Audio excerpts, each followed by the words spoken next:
Sing, you can't sing. But when it's time to gossip, that's how you bend head like luxurious boss. Anyone telling you about somebody has told somebody about you. Careful of such people.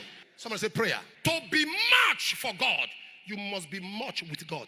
To be much for God, you must be much with God. Prayer is the invisible spiritual cable through which power flows. There is no man or woman of power who doesn't understand the instrumentality of prayer. Prayer is a weapon. Prayer is the premise of divine intimacy. Prayer is the premise for angelic jurisdiction. Your attitude to prayer is what reveals your entire attitude to life. Every man is defined by his prayer life. Your prayer discipline determines your entire discipline. Prayerlessness is not a decision, it's a sin. Prayerlessness attracts the judgment of God. Psalm 79 and verse 6, it says, pour your wrath on the nation, pour your wrath upon the hidden that have not known thee, and upon the kingdoms that have not called upon thy name. Pour your wrath on those that refuse to pray. Pour your wrath on those who know the importance of prayer but refuse to engage it. Pour your wrath. So you now discover there is a judgment on the prayerless.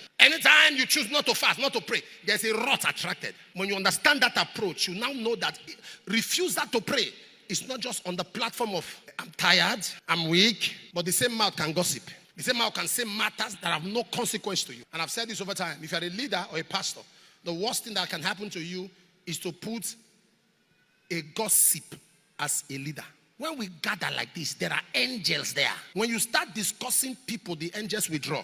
A gossiping church is a powerless church. And when you see a department filled with gossip, it means the leader is interested in it. Because gossip dies when it lands in the ears of an uninterested listener. A recipient that is not interested. Somebody who has no business with it. You talk here, you talk here, you talk here, you talk. You don't see that in this headquarters here because you don't tell me what people are saying. Tell me what God is saying. I'm not raised by God like that. My children have never seen me or their mother discussing a pastor, talking about a pastor, talking about a minister, talking about somebody else. You don't talk, no. You brought that family village character to church. Talk about people, talk about this. You talk about your leader, you talk about your assistant in the choir. You talk about the only thing they know you for. You are not in any, you are in the choir. You are not bass, you are not soprano, you are not alto. Your own texture of voice is gossip. Sing, you can't sing. But when it's time to gossip, that's how you bend head like luxurious boss.